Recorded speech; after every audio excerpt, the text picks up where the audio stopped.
Bismillahirrahmanirrahim. Assalamualaikum warahmatullahi wabarakatuh. Jumpa lagi teman-teman. Mudah-mudahan semua dalam keadaan sehat. Semua orang, semua kita tentu ingin melakukan perubahan dalam dirinya. Dari yang tidak baik menjadi baik, dari yang sudah baik menjadi lebih baik lagi. Pertanyaan besarnya adalah, kalau kita ingin melakukan perubahan yang hakiki, seperti contoh para sahabat, mereka ini kan semula manusia yang jahiliyah betul, berubah menjadi manusia terbaik yang pernah diturunkan Allah untuk seluruh manusia, manusia terbaik yang pernah ada.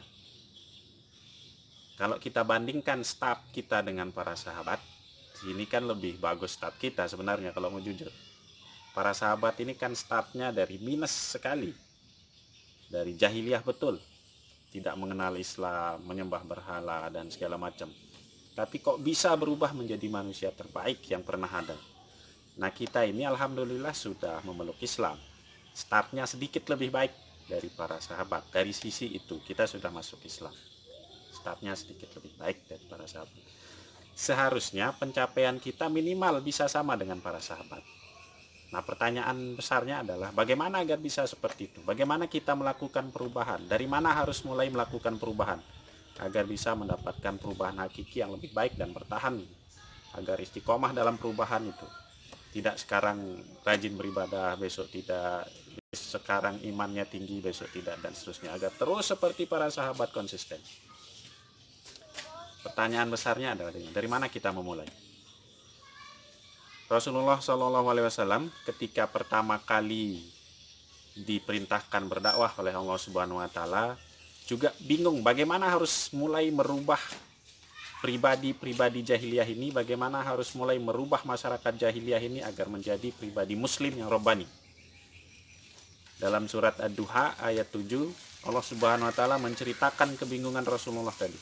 Wa wajadaka dhallam fahada. Dan kami mendapatimu sebagai seorang yang bingung, dan kamilah yang memberimu petunjuk. Jadi Rasulullah juga awal-awal berdakwah ini memikirkan dari mana saya harus memulai, dari mana beliau harus memulai berdakwah, dari mana beliau harus mendakwahkan Islam ini, bagaimana memulai. Maka Allah lah yang memberikannya petunjuk. Sebelum kita lanjut, teman-teman yang merasa channel ini bermanfaat, pastikan untuk subscribe dan mengaktifkan lonceng notifikasi, dan kita teruskan amal jariah ini kepada yang lain. Kita lihat bagaimana kondisi masyarakat Mekah ketika Rasulullah SAW dari tiga sisi, dari sisi politik, sisi ekonomi, dan sisi sosial. Dari sisi politik, bangsa Arab itu berada di tengah-tengah dua kekuasaan besar yang ada saat itu. Kekuasaan bangsa Romawi dan bangsa Persia. Jadi Arab ini berada di tengah-tengah itu. Tidak masuk Romawi, tidak masuk pula jajahan Persia. Karena kedua imperium besar ini menganggap tidak percuma ini, tidak ada gunanya ini kalau kita jajah, kalau kita rebut, kalau kita kuasai. Karena daerahnya tandus, masyarakatnya juga jahiliyah betul, sering berkelahi, sering saling bunuh. Jadi dibiarkan. Jadi Arab ini posisinya di antara kedua imperium besar itu. Kenapa Rasulullah tidak memulai dengan gerakan politik, melakukan perubahan di masyarakat itu? Dengan kepercayaan yang diembannya, dengan kepercayaan yang dimilikinya, tentu mudah sekali dia untuk menggerakkan bangsa Arab untuk melawan kedua imperium ini. Tapi beliau tidak lakukan. Dari sisi ekonomi, saat itu kekayaan hanya berpusat di segelintir orang saja, hanya di kepala-kepala suku saja. Tapi anggota suku yang lainnya relatif miskin.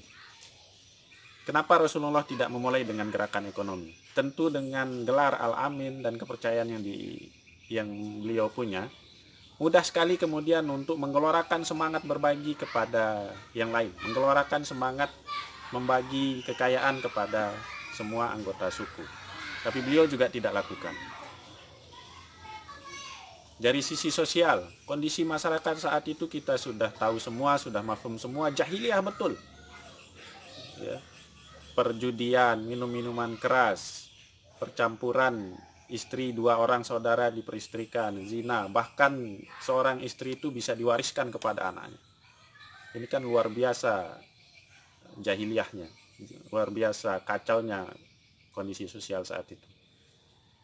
Nah, Rasulullah tidak memulai gerakan perubahan masyarakat ini dari gerakan sosial.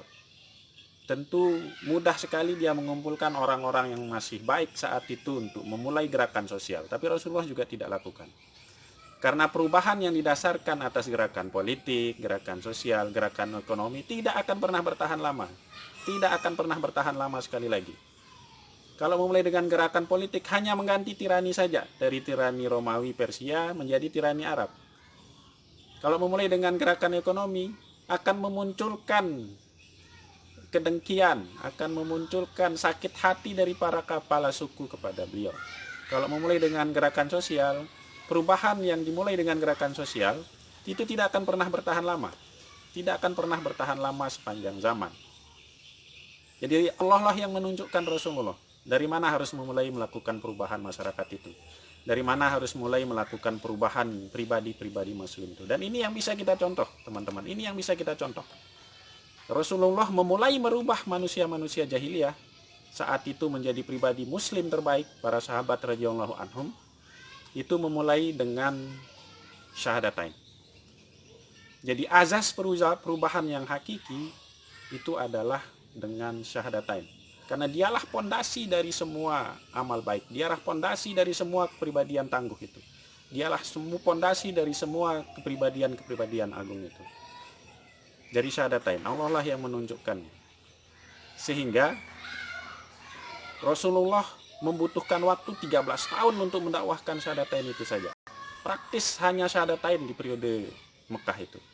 Hanya perintah sholat yang turun ketika tahun ke-10 Hijriah. Tapi perintah-perintah ibadah yang lain itu turun di periode Madinah. Jadi Rasulullah SAW konsen mendakwahkan syahadatain di periode Mekah untuk melakukan perubahan pribadi-pribadi muslim ini. Kalau syahadatain ini sudah dipahami, mudah sekali untuk memerintahkan perintah-perintah ibadah yang lain. Kita lihat para sahabat, begitu diperintahkan langsung mengerjakan. Perintah jilbab misalnya.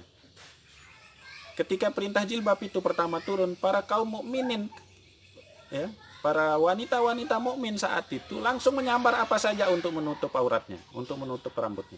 Yang berada di pasar langsung menyambar kain apa saja untuk menutup kepalanya. Saking cepatnya, saking pahamnya dia dengan syahadatain, cepat sekali untuk mengerjakan perintah-perintah agama itu. Ya, 13 tahun. Kalau syahadat itu hanya sekedar diucapkan saja, Rasulullah tentu tidak butuh 13 tahun. Ya, perjalanan sejarah ini memberikan kita ibrah bahwa ternyata syahadatain ini adalah sangat penting, teman-teman. Jadi kalau kita ingin melakukan perubahan terhadap diri kita, apapun cita-cita Anda sekarang, apapun tujuan yang Anda harapkan, apapun perubahan yang ingin teman-teman lakukan, mulailah dengan syahadatain. Karena dengan syahadatain ini, perubahan itu akan menjadi hakiki, konsisten, dan terus-menerus. Dan insya Allah ini berkah di mata Allah Subhanahu wa Ta'ala. Tidak hanya bernilai dunia, tapi akan bernilai di akhirat. Mudah-mudahan bermanfaat. Assalamualaikum warahmatullahi wabarakatuh.